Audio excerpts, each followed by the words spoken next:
नमस्कार दोस्तों, राम राम।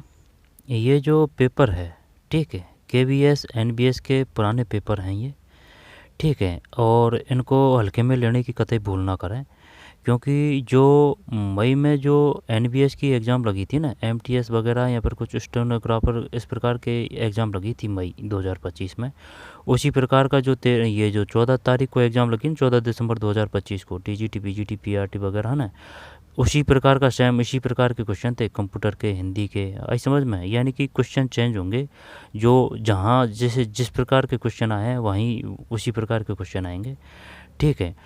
तो ये इस प्रकार के पेपर हैं। अब इसको भाई क्यों पढ़ रहे हैं, ज़रूरत क्या आन पड़ी, इस वजह से पढ़ रहे हैं क्योंकि जो दिसंबर की एग्ज़ाम लगी है ना, सेम इसी प्रकार का पेपर था। चाहे वो ईएमआरएस हो, केबीएस हो, एनबीएस है, ये जो तीनों है, इनकी जो एग्ज़ाम कौन ले रहा है? सीबीएसई, ठीक है। तो इनका जो प्रारूप है, क्वेश्चन है, ठीक है, वो इसी प्रकार से लगेंगे, इसी प्रकार से आएगा। तो चलिए शुरू करते हैं, ठीक है। किस प्रकार के क्वेश्चन हैं? 10 कंप्यूटर के हैं, 10 हिंदी के हैं, ठीक है। और 10 कंप्यूटर, 10 हिंदी और 15 या 20 क्वेश्चन जीके के हैं, ठीक है। यही देखेंगे, मैथ रीजनिंग नहीं, और जो मनोविज्ञान है वो नहीं देखेंगे, ठीक है, क्योंकि वो ईएमआरएस में अपने नहीं है, ठीक है। और ये 20 क्वेश्चन आएंगे, math reasoning Hindi, math reasoning GK, और हिंदी और इंग्लिश के 10-10 है ना, कुल मिला के 100 क्वेश्चन है। 2 घंटा है, 1/3 नेगेटिव है। तो चलिए शुरू करते हैं, ठीक है। बताइए भाई, ये क्या है? मैकेपी किसका एक उदाहरण है? क्या करें इसमें? मैकेपी, मैकेपी जैसे कि वो पूछता है कि बताइए कौन से एंटीवायरस हैं, कौन से एंटीवायरस है, कौन सा ब्राउज़र है, कौन सा ओएस है, ठीक है, कौन सा सर्च इंजन है, कौन इनपुट है, कौन आउटपुट है, ठीक है। और कीवर्ड कौन सी हैं, फंक्शन कुंजी कौन सी है, किस किस की कौन सी किस रूप में प्रयोग की जाती है, ठीक। माइक्रोसॉफ्ट वर्ड क्या है, एक्सेल क्या है, ठीक। तो इस प्रकार के विभिन्न तरह के क्वेश्चन आते हैं, ठीक। बेसिक आते हैं, बेसिक, कुछ थोड़े बहुत 2-4 क्वेश्चन बढ़िया भी आ जाते हैं। बताइए भाई, ये जो है ना, ये वो है मैकेपी है ना, यानी कि मैं ही काफ़ी हूँ वायरस के लिए। तो ये मैकेपी एंटीवायरस है। मैकेपी एक है कैस्पेकी, है ना, कुछ इस प्रकार से नाम है, कैस्पेकी, मैकेपी, कैस्पेकी। और एक वॉल है, यानी कि जो दीवार अपन ठाड़ी करते हैं तो दुश्मन के लिए ही तो ठाड़ी करते हैं, तो फायरवॉल, ठीक है। फायरवॉल वो एंटीवायरस है, फायरवॉल, मैकेपी, कैस्पेकी। और जो फायरफॉक्स है ना, वो ब्राउज़र है, फायरफॉक्स वो ब्राउज़र है, पॉक्स पॉक्स वो ब्राउज़र है। किसका एक उदाहरण है? एंटीवायरस का। और इन क्वेश्चन यहाँ से भी आते हैं कि बताइए ये जो है ना, कौन सा ये मालवेयर कौन कौन से हैं? तो स्पाइसवेयर है ना, उसका क्या, उसका काम क्या है? स्पाइसवेयर का, ठीक है। तो ट्रोजन है, उसका काम क्या है? ट्रोजन, ठीक है। ये और वो और भी है। तो यहाँ से क्वेश्चन आते हैं, इसका एक उदाहरण है, एंटीवायरस का है, ठीक है। 31 में 3 है, एंटीवायरस का है। बेनिफिट्स ऑफ रिन्यूएबल एनर्जी विषय पर एक एनिमेटेड मल्टीमीडिया प्रोजेक्ट डिजाइन करने के लिए आप निम्नलिखित में कौन से सॉफ्टवेयर को सर्वाधिक प्राथमिकता देंगे? ठीक, ये बताइए। एएलयू की परफॉर्म क्या है? एएलयू की अर्थमेटिक लॉजिक यूनिट। तो फिर सीपीयू की क्या है? Central processing unit. तो फिर S B U, S U नहीं, एस यू भी है, एस यू भी है, एस बी यू, यूएसबी है ना, गलत लिख रहे हैं अपना, यूएसबी की फुल फॉर्म क्या है? यूनिवर्सल सीरियल बस है, ठीक है। जी आई यू की फुल फॉर्म है ग्राफिकल ग्राफिकल यूजर, जीयूआई है वो, GUI, graphical user interface, GUI की full form graphical user interface. और एक है जीआईएफ, गिफ की क्या है? गिफ यानी कि इमेज का ही प्रारूप है, इमेज हो, जेपीजी हो, है ना, तो गिफ का है ग्राफिकल इंटरफेस आ जाएगा, ग्राफिकल इंटरफेस। और उसने पूछा था सीडी की फुल फॉर्म क्या है? कॉम्पैक्ट डिस्क, ठीक है। और ईपीआरएम की फुल फॉर्म क्या है? Erasable programmable, erasable programmable. ROM हो जाएगा रीड ओनली मेमोरी, और रैम हो जाएगा random access memory. Non volatile ROM है क्योंकि वो आ रहा है, रैम है, ये वोल्टाइक है, ये नॉन है, नॉन वोल्टाइक, ठीक है। तो देखते हैं, एक एक्सेल होता है, एक एक्सेल होता है, एक एक्सेस होता है। एक्सेल का वो ये भी पूछता है कौन सा शुद्ध रूप है, तो जैसे कि ई एक्स एल है ना, कुछ इस प्रकार से होता है, ई एक्स एल है ना, कुछ इस प्रकार से आता है, बेनिफिट और रिन्यूएबल एनर्जी विषय पर एक एनिमेटेड मल्टीमीडिया प्रेजेंटेशन डिजाइन करने के लिए आप निम्न से कौन से सॉफ्टवेयर को सर्वाधिक प्राथमिकता देंगे? बताइए भाई। माइक्रोसॉफ्ट एक्सेल है, माइक्रोसॉफ्ट पावर पॉइंट है, माइक्रोसॉफ्ट एज है। अब ये जो एज है ना, एज ये बार बार दिमाग को ख़राब करता है। तो ये चाहे एज हो, माइक्रोसॉफ्ट के ही है ये, चाहे एज हो या फिर वो बिंग हो। बिंग है वो तो है सर्च इंजन, और ये है एज, ये ब्राउज़र है। बताइए भाई क्या करें? कौन से सॉफ्टवेयर को सर्वाधिक प्राथमिकता देंगे? किसके लिए? एनिमेटेड मल्टीमीडिया प्रेजेंटेशन डिजाइन के लिए माइक्रोसॉफ्ट एक्सेल को देंगे, मैं ये इसको तो भूल ही जा। माइक्रोसॉफ्ट पावर पॉइंट को देंगे, माइक्रोसॉफ्ट वर्ड को देंगे। बताइए भाई क्या करें अब इसमें? 32 में 2 है। माइक्रोसॉफ्ट पावर पॉइंट है, वैसे पावर है इसमें ना, तो पावर से ही याद कर सकते हैं माइक्रोसॉफ्ट पावर पॉइंट। आगे चलते हैं। ये यहाँ से क्वेश्चन आते हैं कि बताइए एक्सेल के क्या कार्य हैं, पावर पॉइंट से निम्न कौन से कथन सत्य हैं, एज क्या है, वर्ड क्या है। आई बात समझ में? माइक्रोसॉफ्ट के स्वामित्व वाली क्लाउड स्टोरेज सर्विस निम्न में से कौन सी है? तो भाई देख, ये तो ठीक है, लेकिन वो ये भी पूछता है कि बताइए जीमेल की सुविधा प्रदाता हैं वो कौन कौन से हैं। तो एक तो गूगल है, ठीक है, याहू है, गूगल याहू, और एक यांडेक्स है, यांडेक्स है ना, आईडेक्स से याद कर रखा है। गूगल, याहू और यांडेक्स ये क्या है? जीमेल प्रदाता है। 15 GB तक वो फ्री देते हैं गूगल। इसके बाद में 15 GB के अगर बाद का और स्टोरेज करेंगे ना आप, तो वो रुपये लगेंगे। लेकिन ये नहीं है कि जैसे कि स्टोरेज है ना, तो वो जैसे कि अपलोड करने की ही वो देते हैं। अगर आप अपलोड करेंगे तो जैसे कि आपके फ़ोन की 50 GB है, तो अगर जैसे कि जो ही आपने कुछ अपलोड करा तो 1 GB करा तो ये 49 हो जाएगी, यानी वो फ़ोन की ही GB को खाते हैं। लेकिन ये है कि जैसे कि अगर आप अपलोड कर दिया उसमें क्लाउड में, तो उसको आप ना उसी HD क्वालिटी में प्राप्त कर सकते हैं नेट के माध्यम से। अगर फ़ोन में से आप डिलीट भी कर देते हैं तो। ये बताइए रिसाइकल बिन क्या है? रिसाइकल बिन ये है जैसे कि फ़ोन में से आपने कोई चीज़ मिटा दी है तो वो रिसाइकल बिन में चल जाती है, कि भाई 30 दिन तक आप उसको दोबारा से वापस स्थापित कर सकते हो, फ़ोन में ला सकते हो, मेन मेमोरी में ला सकते हो उसको। अगर आप नहीं लाया ना तो फिर 30 दिन बाद में स्वतः ही मिट जाएगी। अगर मिट जाएगी ना तो फिर इसको आप वापस नहीं प्राप्त कर सकते। माइक्रोसॉफ्ट के स्वामित्व वाली क्लाउड स्टोरेज सर्विस निम्न में से कौन सी है? ये माइक्रोसॉफ्ट ने काफ़ी तहलका मचा रखा है भाई, यानी कि ये काफ़ी वो है अगर देखा जाए तो इसका मतलब तो ये हो गया माइक्रोसॉफ्ट है ना, इसने सर्च इंजन भी बना रखा है, ठीक है, बिंग नाम से। इसने है ना ब्राउज़र भी बना रखा है एज नाम से, ठीक है, और इसने है क्लाउड स्टोरेज सर्विस भी बना रखी है। अच्छा, अपन को पता नहीं है भाई, देख लेते हैं। गूगल ड्राइव ये तो गूगल की है, तो अगर माइक्रोसॉफ्ट की देगा तो फिर ये तो आई क्लाउड होगा। तो फिर देखते हैं भाई, है ना, पता नहीं है। 33 में ये है वन ड्राइव है। अच्छा, वन ड्राइव ये माइक्रोसॉफ्ट की है, ठीक ठीक, ये बंदे ने कर दिया वैसे क्वेश्चन। वन ड्राइव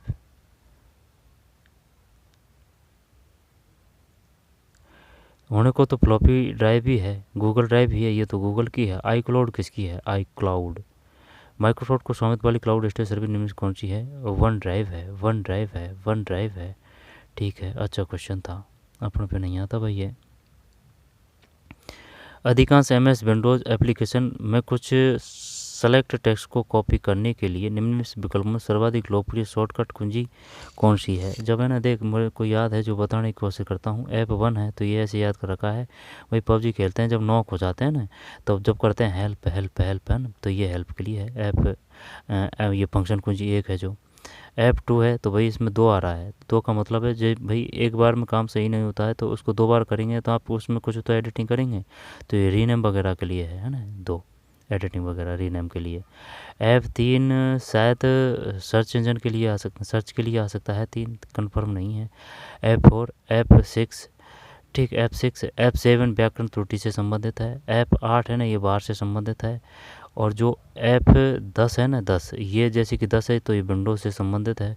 F11 है ना, इसका तो मतलब ये है जैसे कि 11 है, ये 11 है, ठीक है, 11 है। तो अब इनको अगर मिला देते हैं तो ये जो पोर्टेबल फ़ोन होता है ना, तो भाई उसको ये डिस्प्ले को फुल करने के लिए, स्क्रीन फुल करने के लिए है ये 11।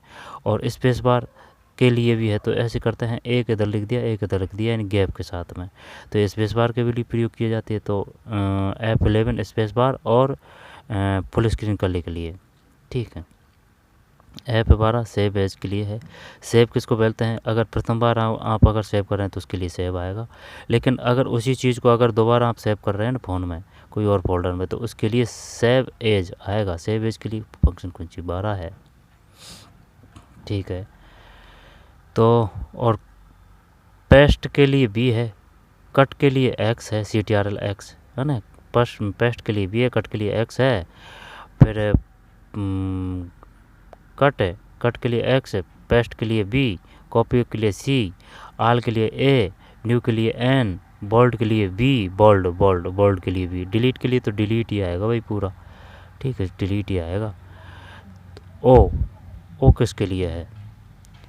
अधिकांश MS विंडोज़ एप्लीकेशन में कुछ सेलेक्ट टेक्स्ट को कॉपी करने के लिए निम्नलिखित विकल्पों में सर्वाधिक लोकप्रिय शॉर्टकट संयोजन कौन सा है?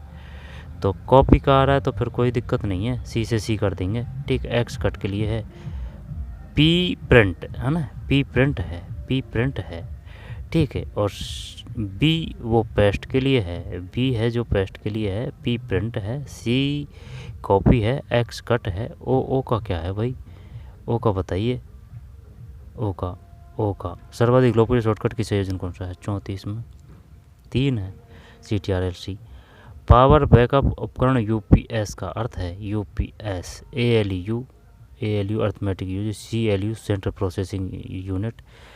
फिर और कौन सा? और भी काफ़ी हैं, यही नहीं है, ठीक है। तो UPS का अर्थ है तो uninterruptible power supply, uninterruptible power system, under control power system, ये तो नहीं आएगा, under control power supply UPS। तो उन्हें अंडर कंट्रोल्ड पावर सप्लाई किया है इसने, ये हटाई दिया अपन ने। Uninterruptible power system, uninterruptible power supply UPS under controlled power supply.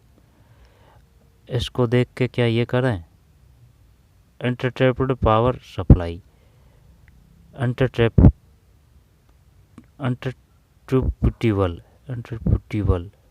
Power system UPS supply, ये सिस्टम करते हैं भाई, अगर दिखाने ये मैन लेता है तो नहीं, पहला कर देते तो ना बढ़िया रहते भाई। ये है इसमें अनट्रिप्यूटेबल पावर सप्लाई है, पावर सप्लाई, P से पावर, S से सप्लाई है, और U का मतलब क्या है? अनट्रिप्यूटेबल, अनट्रिप्यूटेबल है, UN अनट्रिप्यूटेबल है, अनट्रिप्यूटेबल है, अनट्रिप्यूटेबल है, अनट्रिप्यूटेबल है, पावर है, फिर सप्लाई है, UPS है, SUB। निम्नलिखित में कौन सा हमारे सिस्टम में वायरस के आने का एक स्रोत नहीं है? जब प्रिंट आउट से कोई समीक्षा नहीं होती है, क्योंकि ये तो फिर ऑफलाइन बात हो जाती है। पेन ड्राइव है, ईमेल अटैचमेंट है ना। वायरस इस प्रकार से आते हैं जैसे कि आपने पेन ड्राइव लगा दी, ठीक है, फ़ोन में लगा दी या फिर कहीं लगा दी, और आपको डाउनलोड करने लग गए हैं, तो फिर जो फाइल है वो कभी मिट जाएगी, कभी नहीं मिटेगी, है ना। फ़ोन हैंग होने लग जाएगा, वो दिखेगा नहीं दिखेगा, तो वो वायरस की पहचान है, वो क्रैश हो जाती है फिर ये पेन ड्राइव, ठीक है। प्रिंट आउट कार्ड किस प्रकार के होते हैं? कार्ड एक तो SSD कार्ड होते हैं और SHD कार्ड होते हैं। स्पीड किसकी होती है? शायद SHD कार्ड की होती है, SSD है, और SHD है। SSD तो क्लियर है, ये SDH होगा या फिर S होगा, SSD आएगा ना, S कंफर्म नहीं है भाई, SSD तो कंफर्म है। तो निम्न कौन सा हमारे सिस्टम वायरस के आने की एक स्रोत नहीं है? ये नहीं है। Main drive, email attachment, hard disk है, ठीक है। ईमेल में जो CCBCC और 2 4 अन्य domain name, domain user name, ये होते हैं। प्रिंट आउट, निम्न में से कौन सा IT एक्ट 2000 के अंतर्गत एक साइबर अपराध नहीं है? इंटरनेट पर व्यक्तिगत जानकारी का दुरुपयोग करना, ये तो है। किसी स्टोरेज से नहीं, ये स्टोरेज चुराना ये तो ऑफलाइन बात हो जाएगी ना, अपन को क्या बताना है? वो बताना है, साइबर अपराध नहीं है। व्यक्तिगत जानकारी प्राप्त करने के लिए नकली ईमेल मैसेज का प्रयोग करना, यह है। इंटरनेट पर बाल अश्लील साहित्य फोनोग्राफी वितरित करना है, सब चीज़ें हैं, लेकिन ये नहीं है, क्योंकि ये तो ऑफलाइन हो जाएगी। वो पूछ रहा है आपसे इंटरनेट से, ऑनलाइन पूछ रहा है। फिर निम्नलिखित में से उपकरणों का कौन सा समय केवल इनपुट डिवाइस उपकरण है। जब इनपुट कौन कौन से हैं, भाई जैसे कि ये मान लेते हैं कंप्यूटर है, तो एक तो कीबोर्ड है, ठीक है, कीबोर्ड है, कीबोर्ड हो गया इनपुट है।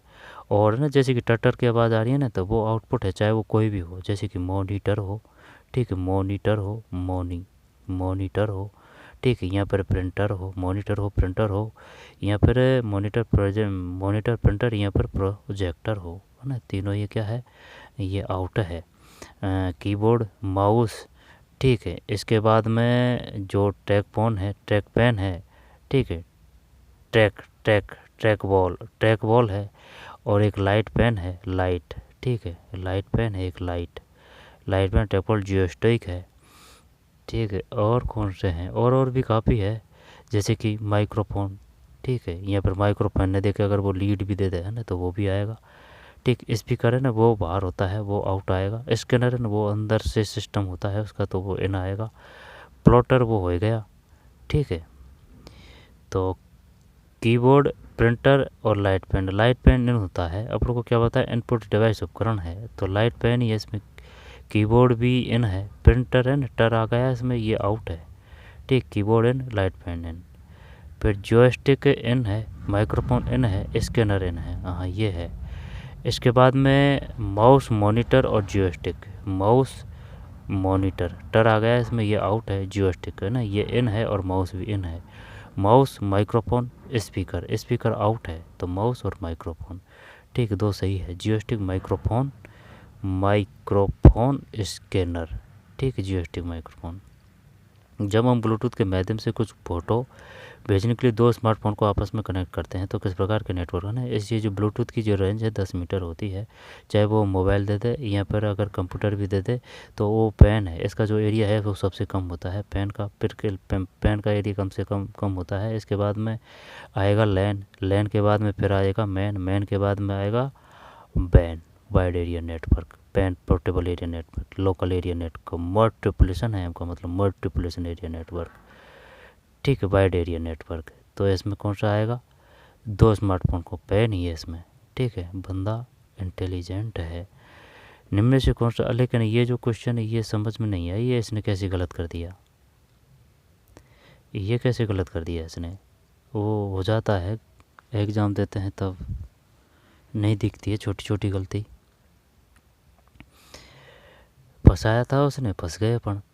निम्न कौन सा ऑपरेटिंग सिस्टम का एक उदाहरण है, जब बताइए भाई, ऑपरेटिंग सिस्टम यानी कि OS, उबंटू है, लिनक्स है, ठीक है, इस प्रकार से पूछता है वो। तो वर्ड का एक उदाहरण है, बिंग है ना, ये तो सर्च इंजन है, एज है ना, ये जो ब्राउज़र है, यानी ये दोनों माइक्रोसॉफ्ट के हैं।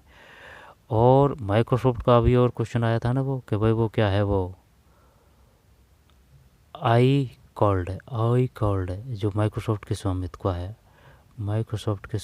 है, ये वन ड्राइव, ठीक है, वन ड्राइव है माइक्रोसॉफ्ट के स्वामित्व का। फिर ये एज है, इसमें निम्न कौन सा ऑपरेटिंग सिस्टम का एक उदाहरण है।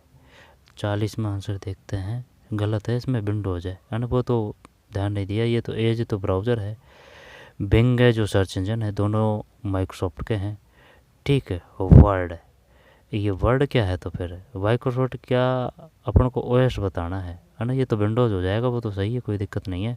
लेकिन वर्ड के बारे में बताइए भाई, वर्ड क्या है। निम्न में से कौन सा ऑपरेटिंग सिस्टम का एक उदाहरण है, तो विंडोज़ है, उबंटू, लिनक्स, ये क्या है। शिक्षण अभिवृत्ति, इनको नहीं देखेंगे, आगे चलते हैं। ये रीजनिंग है भाई, आंसर बता देता हूँ आपको, इनको ना खुद से प्रैक्टिस करना है इनकी, क्योंकि जो क्वेश्चन मिलेंगे ना आपको इसी प्रकार के मिलेंगे, ठीक है। आएंगे तो क्वेश्चन अलग, ये तो नहीं है कि सेम टू सेम इसी प्रकार के आ जाएंगे, लेकिन ये जो है ना, इस प्रकार के पूछने का तरीका है, ये सिर्फ यही आएंगे। आई बात समझ में, क्योंकि रीजनिंग है, रीजनिंग भी बहुत है, लेकिन जो ये क्वेश्चन दे रखा है ना, सेम इसी प्रकार के क्वेश्चन आएंगे, फैक्ट अलग होंगे बस।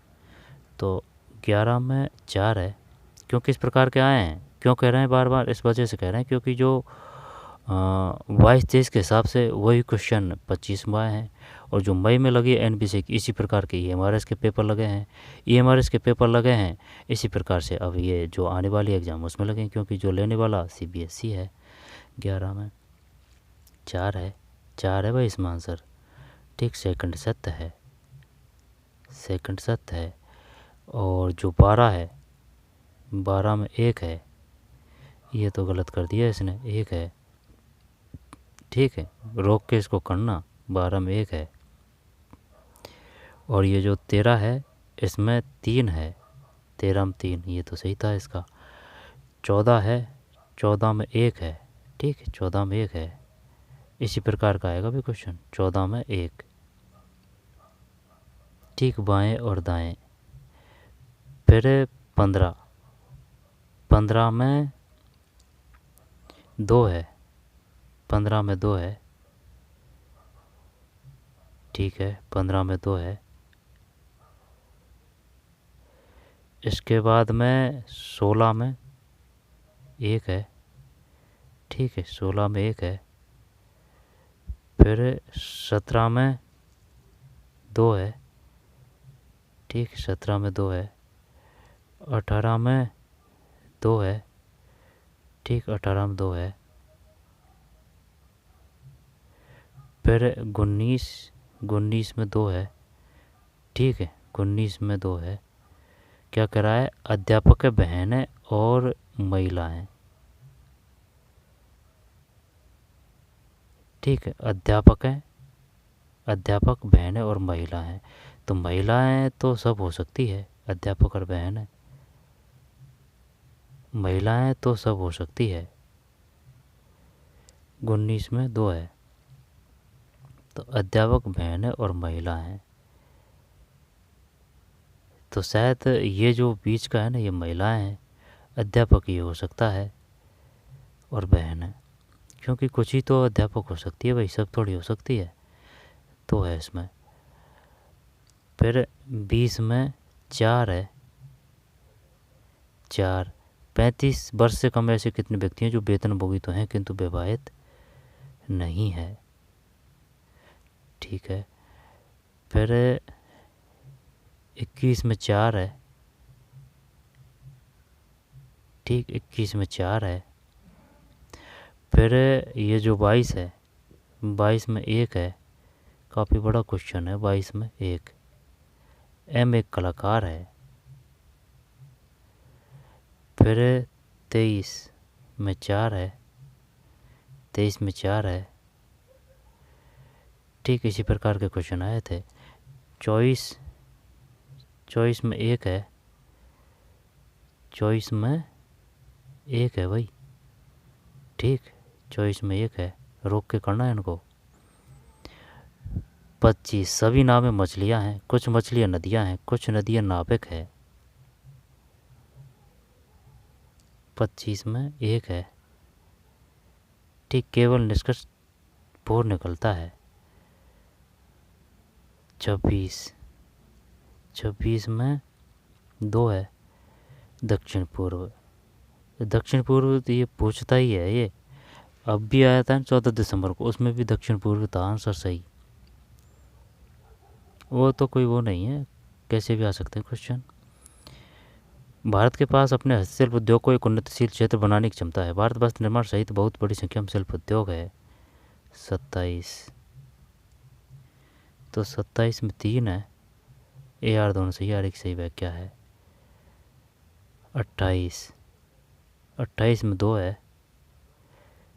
ठीक है, 2 का मतलब है, ये तो गलत हो गया, 2 है इसमें, T और S के तत्काल बाद लिया जाता है। 29, 20 क्वेश्चन आएंगे भाई रीजनिंग के। 20 में 4 है। ठीक है, 20 में 4 है। फिर 30 में भी 4 है। 30 में 4 है, तो ये थे। अब हिंदी के देखते हैं। बताइए भाई, अब ये हिंदी है, हिंदी के बताइए। करुणा अपना बीज अपने आलम्बन या पात्र में नहीं फेंकती है, अर्थात जिस करुणा की जाती है, करुणा अपना बीज अपने आलम्बन या पात्र में नहीं फेंकती है, अर्थात जिस पर करुणा की जाती है वह बदले में करुणा करने वाले पर भी करुणा नहीं करता, जैसा कि क्रोध और प्रेम में होता है, बल्कि कृतज्ञ होता है अथवा श्रद्धा या प्रीति करता है। बहुत सी औपन्यासिक कथाओं में यह बात दिखाई गई है कि युवतियां दुष्टों के हाथ से अपना उद्धार करने वाले युवकों के प्रेम में फंस गई है। कोमल भावों की परिकल्पना करना सदैव सहज और सरल नहीं होता है। कोमल भावों की परिकल्पना करना, कोमल भावों की परिकल्पना करना है ना, यानी कि कल्पना करना सदैव सहज और सरल नहीं होता है। तो ये तो गद्यांश आ जाएगा, गद्यांश वो अपने नहीं देता है ना, यह लेकिन व्याकरण के क्वेश्चन पूरा देगा वो। तो बताइए क्या करें इसमें। करुणा करने वालों पर भी करुणा कौन नहीं करता, ये तो गद्यांश से है। अक्ल का दुश्मन मुहावरे का सही अर्थ है, बताइए क्या करें। अक्ल का दुश्मन मुहावरे का अर्थ है तो मूर्ख व्यक्ति है, ठीक है, मूर्ख व्यक्ति है। फिर निम्नलिखित में से द्वंद्व समास वाला शब्द नहीं है, द्वंद्व तो माताचे पिताचे है ना, द्वंद्व है। लूट मार है, घास फूस है, घास और फूस, लूट और मार, काम और काज, ध्यान में मग्न, कर्ता ने कर्म को कर्ण से द्वारा संप्रदान के लिए अपादान से अलग होने का अधिकरण में पर भी संबोधन और हो ए अरे ओ संबंध में काकी के रारे भी आता है। तो 45 में सही है, ध्यान मग्न। निम्नलिखित में से बुलोमार्थी शब्द युग्मों में असंगत है,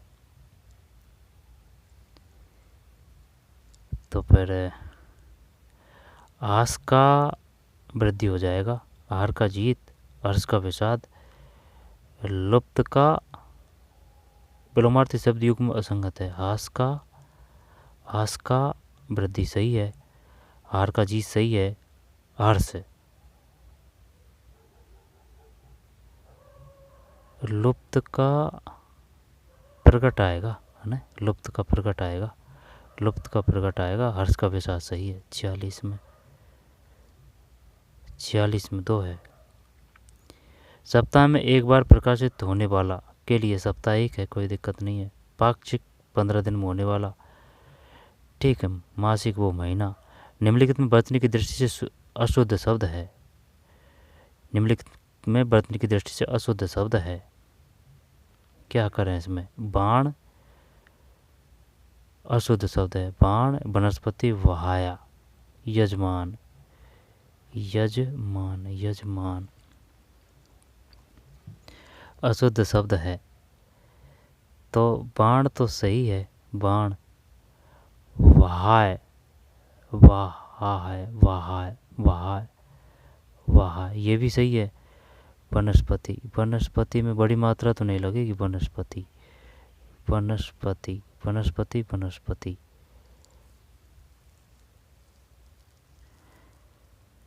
वनस्पति बड़ी मात्रा तो नहीं लगेगी इसमें, वनस्पति, वनस्पति। यजमान, इसमें क्या गलती लग रही है भाई, यजमान, यजमान, यजमान। क्या ये कर दें 3? 48 3 ही है भाई, वनस्पति, ठीक। ये मात्रा का ही मिस्टेक है इसमें, वनस्पति है। 48 में 3 है। निम्नलिखित में विसर्ग संधि वाला शब्द है, विसर्ग, ये है विसर्ग संधि, व्यंजन ये और आधा अक्षर आएगा, विसर्ग संधि वाला शब्द है। तो विसर्ग संधि वाला शब्द है सत प्लस जन, सज्जन, उत प्लस है ना, ये आधे आधे अक्षर आ रहे हैं जब है ना, इसमें व्यंजन काफ़ी संधि है।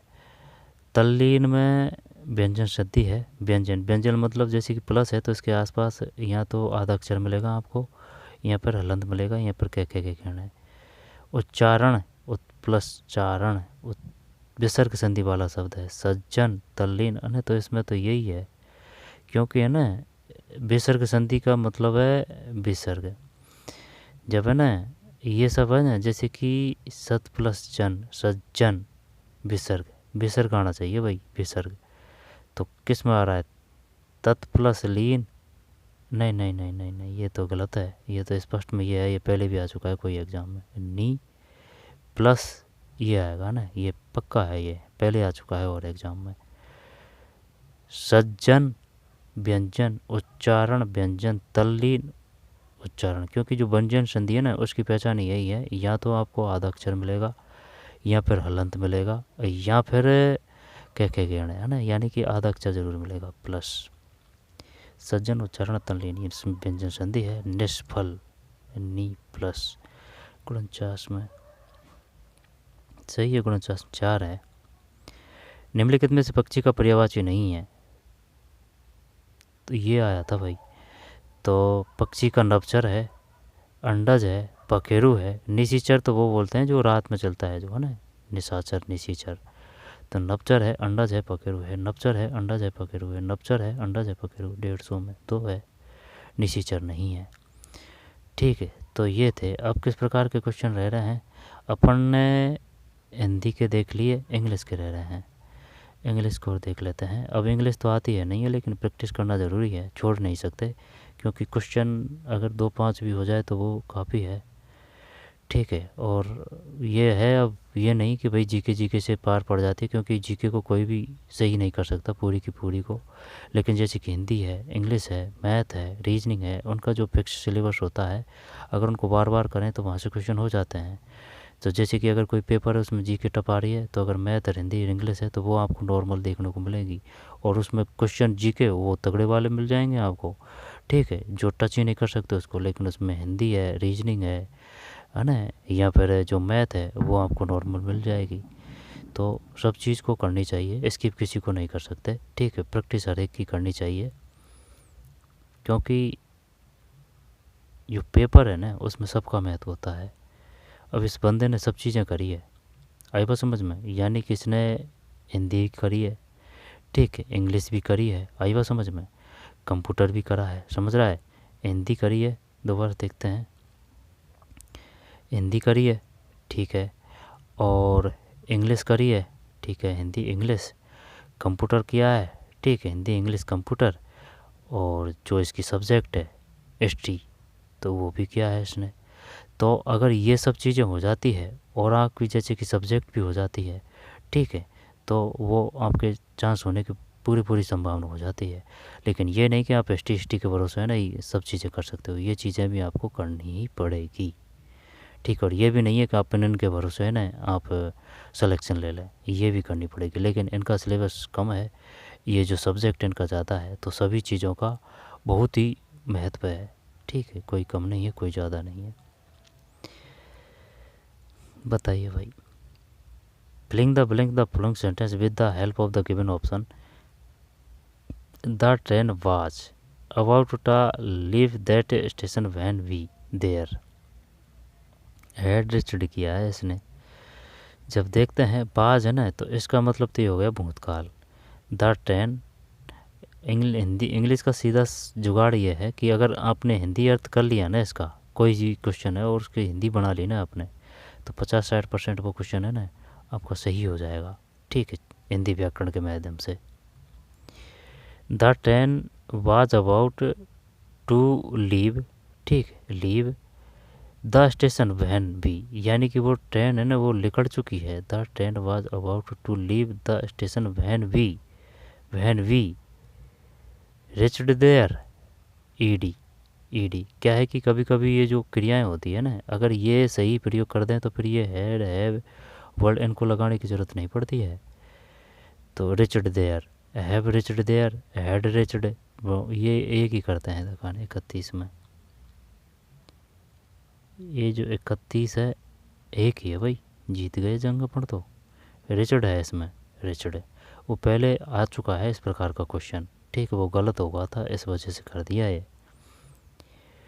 जो the option is with the following sentence has been a change into passive voice is a attitude we wax me some time. क्या करें भाई इसमें, पहले तो पैसिव वॉइस है, ये बैच चाहिए। ठीक है, एक्टिव वॉइस और पैसिव वॉइस। जो the option in with the following sentence has been change into passive voice में करना है। ठीक है, इसका मतलब है पैसिव वॉइस, यानी कि ये बात तो वही है लेकिन घुमा फिरा के ये लंबी बात कहेगा, अर्थ अर्थ वर्थ वही है ना, यानी कि इनडायरेक्ट रूप से कहेगा। तो एक्टिव वॉइस है वो शॉर्टकट होते हैं, ये थोड़ा बहुत लंबा होता है। तो लंबा कौन सा है? लंबा ये दोनों तो आएंगे नहीं, क्योंकि ये सेंटेंस इतना है और ये एक्टिव वॉइस है, जब इससे तो छोटा आने वाला ही नहीं। ठीक, आपको क्या करना है, चेंज इनटू पैसिव वॉइस। तो फिर ये बड़ा एक तो यहाँ ये है, यहाँ पर ये है। ठीक, दो तो देखने की ज़रूरत नहीं है। अगर वो एक्टिव वॉइस करता ना तो फिर इन पे अपन सोच सकते थे। तो his attitude we wax me some time, तो फिर I am he attitudes we wax me some time, I am vexed by him attitude sometimes, या फिर I am sometimes be vexed at his attitude. कौन सा करें भाई? I am sometimes be vexed at his attitude, या फिर I am vexed by his attitude sometimes, he his attitude be vex vexes vexes we wax B wax, ये पहले है ना, तो पहले तो नहीं आएगा ये तो बात पक्की है। तो ये लास्ट वाला करते हैं, देखते हैं भाई 32 में क्या है ये। ओ भाई, अपन ने तो गड़े फत कर लिया, यही है। ठीक, I am sometime vaxxed at his attacked है। ठीक, अटैक्ड है, आई am sometimes vaxxed at his attack है। फिर ये क्या कह रहा है, दो सही गए भाई। fill in the blank in each the following sentence with the help given options। तो ये करना है अपन को कि भाई इसमें कौन सा बेस्ट आएगा। जब ये है ना, ये ऐसे ही नहीं है कि चलो भाई उठा के इसको रख दिया। अगर इसका आपने हिंदी अर्थ कर लिया ना, तो हिंदी अगर तो थोड़ा बहुत भी कर लिया ना, तो उससे आपको पता चल जाएगा कि भाई ये किस प्रकार से आएगा। अगर हिंदी अर्थ है तो वो चल जाता है पता कि भाई कौन सा आएगा, क्योंकि ये इसके हिसाब से आएगा। नितिन एज विल एस इस फ्रेंड रमेश, इस फ्रेंड रमेश, तो ये एक वचन है।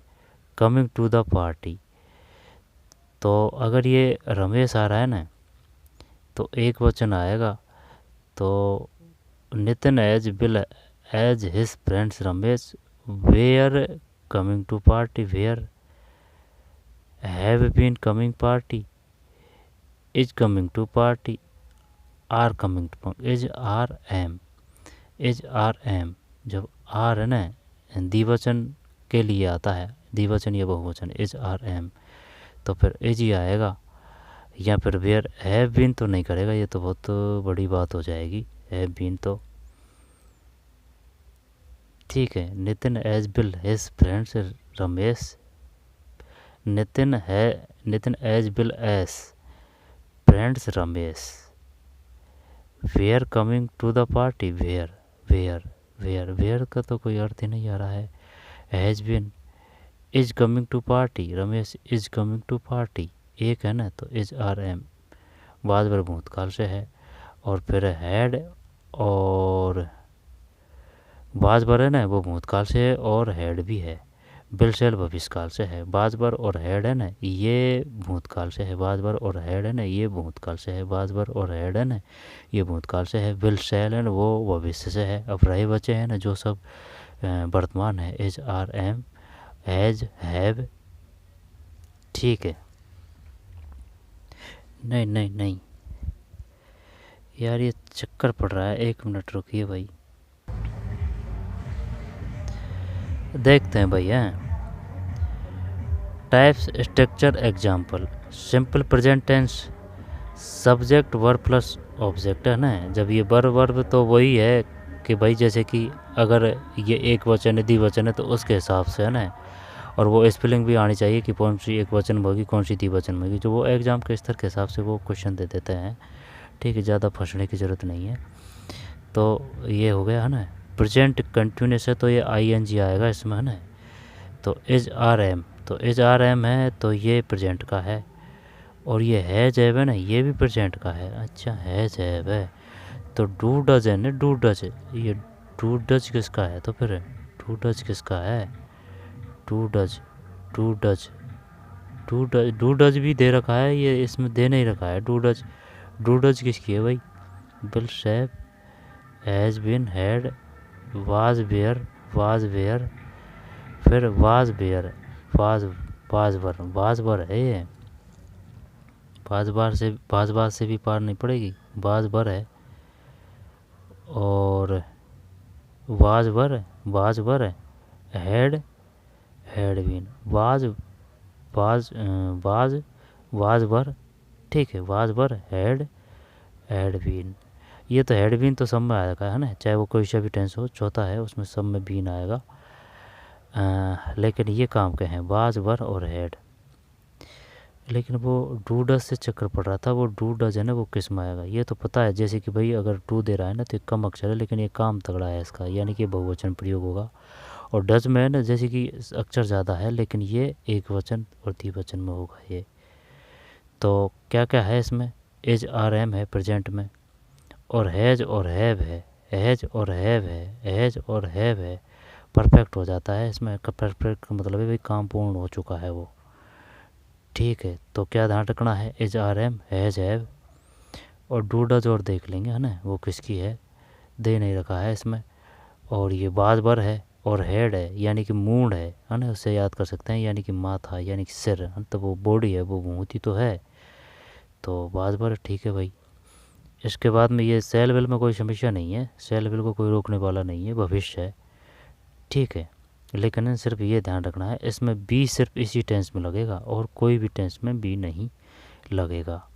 बी ये जो बी नहीं है तो सब में लगेगा, ठीक है, ये बी में लगेगा। फ्यूचर है, ये सेकंड बड़ा है, future continuous tense, simple future tense, future continuous tense, future perfect tense, future perfect continuous tense, ठीक है। और जब ये सब में आते हैं कंटिन्यूस परफेक्ट टेंस और परफेक्ट कंटिन्यूस टेंस। तो डू डज किसकी है ना, ये पता नहीं चल रहा है।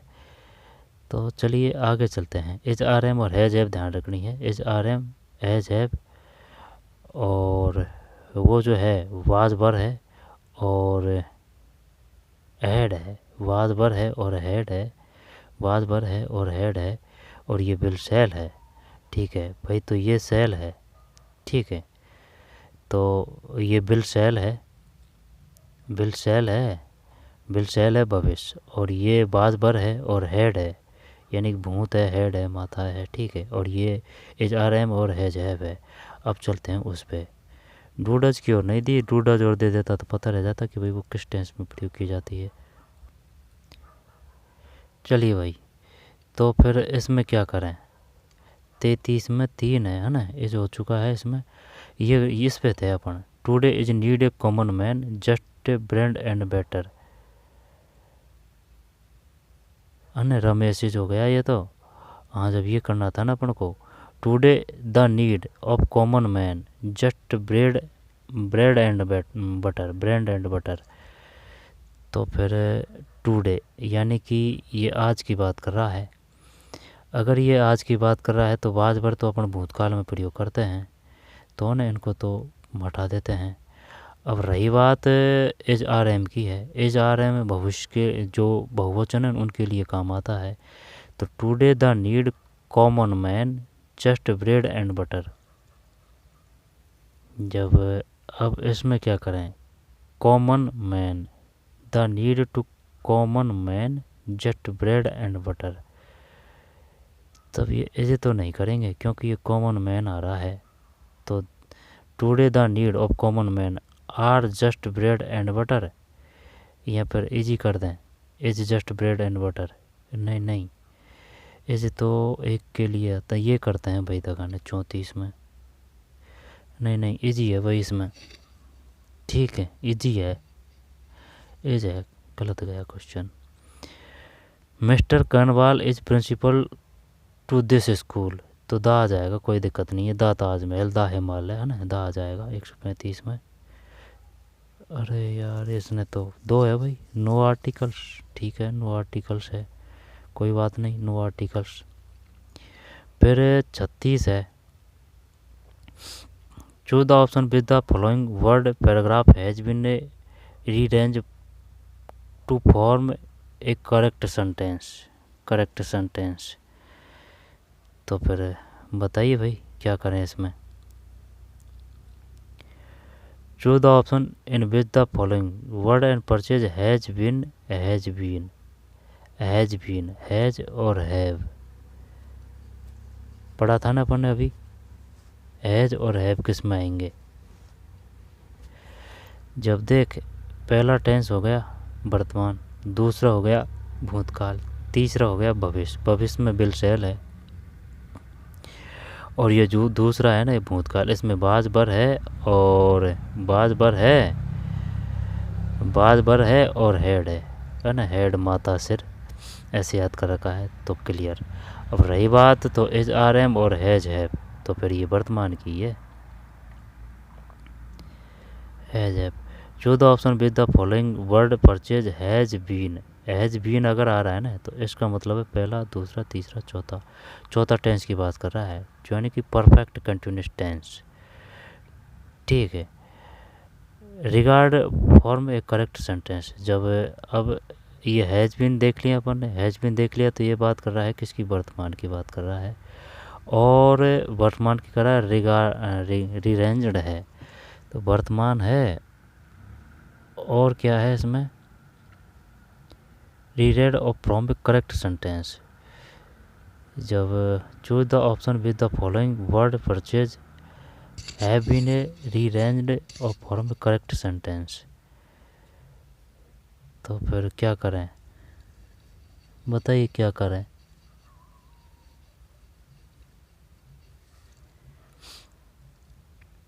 People gave president him support him having elected. Choose the option which a following word purchase haven't been a regard of the following correct sentence. यानी कि भाई है ना, ये अपन को अंदर जाने की ज़रूरत नहीं है, ये वाक्य है ना, ये आपको बनाना है क्रम से। ठीक है, ये है कहने का मतलब। तो शुरुआत किससे होगी? पीपल गेव से, प्रेसिडेंट से, हिम सपोर्ट से, हिम से, हैविंग इलेक्टेड से। जब शुरुआत प्रेसिडेंट से कर दें क्या?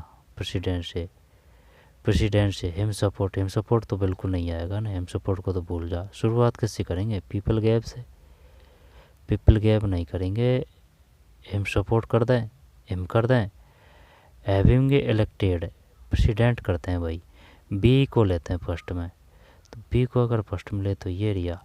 अब देखते हैं क्या मानता है, ये गलत है तो है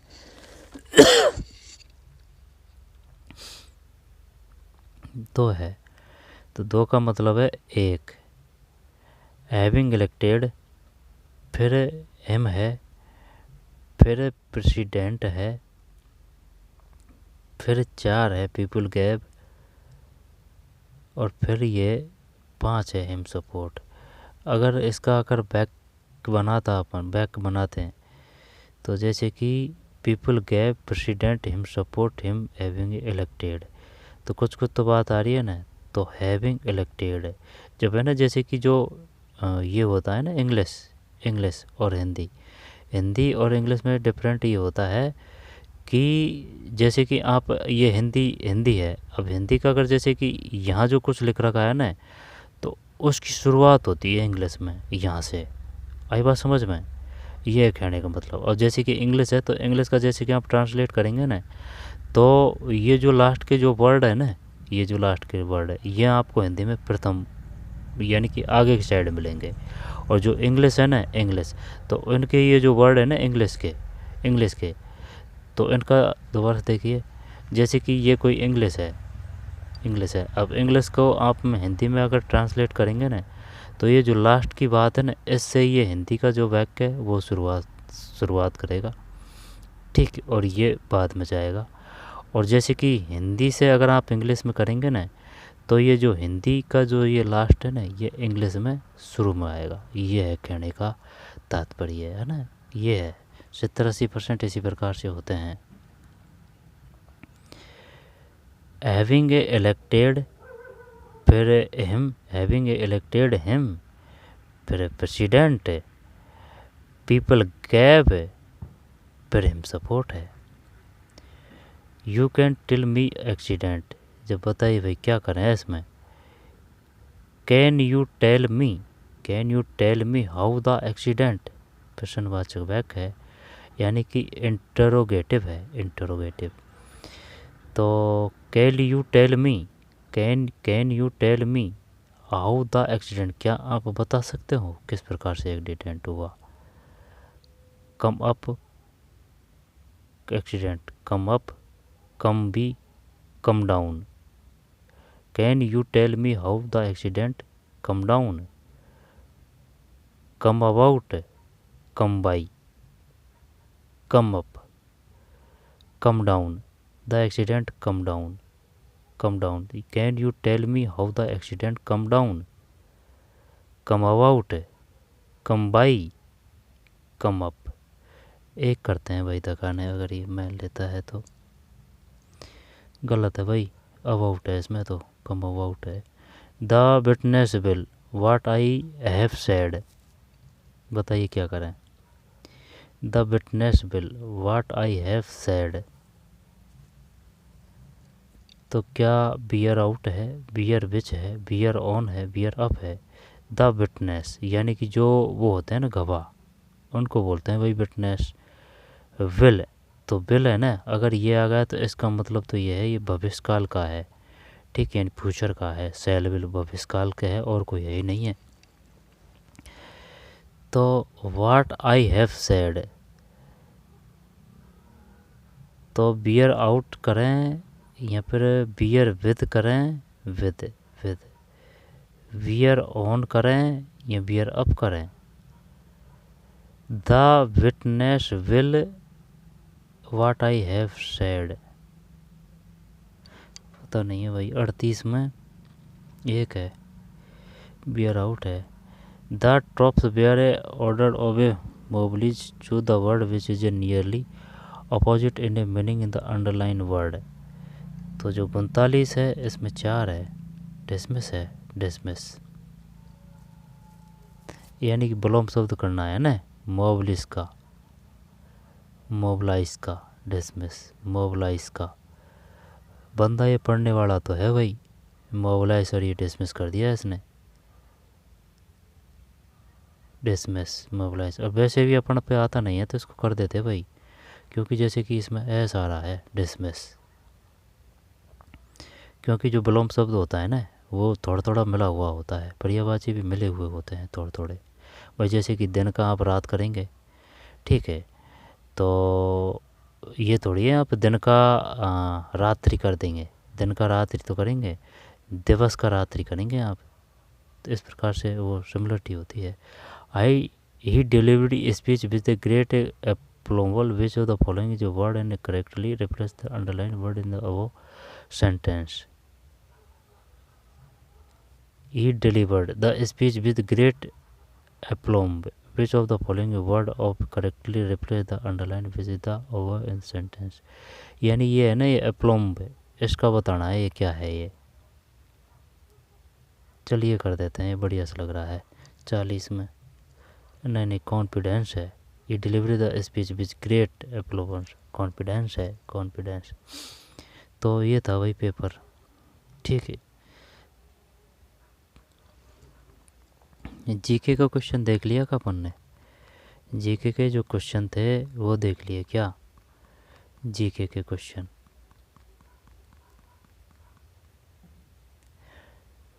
जोहान्स गुटबर्न ने सर्वप्रथम ज्ञात प्रिंटिंग प्रेस मुद्रण जर्मनी बनाया, उनके द्वारा उस प्रेस से प्रकाशित पहली पुस्तक कौन सी थी। बताइए भाई क्या करें इसमें, जो पहला क्वेश्चन है इसमें बताइए। 1 में 2 है, द बाइबल। उस प्रक्रम को क्या कहा जाता है जिसके माध्यम से जीवाणु और कवक के एंजाइम अपरद को अधिक सरल और अकार्बनिक पदार्थ में अभिक्रमित करते हैं। 2 में 1 है, अपचय। गुणवत्तात्मक शिक्षा के माध्यम से विद्यार्थियों और अध्यापकों को सर्वांगीण प्रकृति सार्थक है। 3 में 2 है, स्कूली शिक्षा के लिए राष्ट्रीय शिक्षा नीति कार्यान्वयन योजना का द्योतक और निरूपक। फिर अभिकथन है ये। 9 में 4 है, ए गलत है, आर सही है। आर को पढ़ लेते हैं। बजट प्रस्तुति की तारीख बजट चक्र को शीघ्र पूरा करने के लिए परंपरागत तारीख से पूर्व निर्धारित की गई है। बजट प्रस्तुत की तारीख बजट चक्र को शीघ्र पूरा करने के लिए परंपरागत तारीख से पूर्व निर्धारित की गई है। फिर India state of the forest report ISFR के बारे में निम्न कौन से कथन सही है? तो ये जो 10 है ना, इसमें 2 है, 2 का मतलब है बी और सी सही है, बी और सी सही है। यह रिपोर्ट भारतीय वन सर्वेक्षण FSI द्वारा किए गए भारतीय वनों की द्विवार्षिक मूल्यांकन पर आधारित है। ISFR के वर्ष 2021 की रिपोर्ट के आधार पर देश के कुल भौगोलिक क्षेत्र का 21.71 बनाचे देता है। दोबारा देखते हैं। यह रिपोर्ट भारतीय वन सर्वेक्षण FSI द्वारा किए गए भारतीय वनों की द्विवार्षिक मूल्यांकन पर आधारित है। यह रिपोर्ट भारतीय वन सर्वेक्षण FSI द्वारा किए गए भारतीय वनों की द्विवार्षिक मूल्यांकन पर आधारित है। ठीक है, यानी 2 साल में जारी होती है रिपोर्ट। IFSIR के वर्ष 2021 की रिपोर्ट के आधार पर देश के कुल भौगोलिक क्षेत्र का 21.71 है। हाँ, तो 21 होगा तो अब खींच के 22 होगा, और क्या है, इनमें ज़्यादा अंतर नहीं होता है। ISFR की फुल फॉर्म ध्यान रखना ना, तो दोनों सही है, ये बी और सी। ये रिपोर्ट भारतीय वन सर्वेक्षण द्वारा किए गए भारतीय वनों की द्विवार्षिक मूल्यांकन पर आधारित है। IFSR वर्ष 2021 रिपोर्ट के आधार पर देश के कुल भौगोलिक क्षेत्र के 21.71 बनाचे देता है। तगड़ा क्वेश्चन कर दिया है बंदे ने। ठीक है, फिर ये 10 ही क्वेश्चन थे भाई, तो ये था पेपर। ठीक है, ये देख चुके हैं ये पूरे पेपर को। ये रीजनिंग को करना भाई, रीजनिंग और कमज़ोर है, पढ़नी पड़ेगी भाई। ये इस प्रकार का आएंगे रीजनिंग के क्वेश्चन, वरना पट्टी गिनेंगे वहाँ। तो चलिए मिलते हैं कोई और पेपर में। ठीक है, धन्यवाद।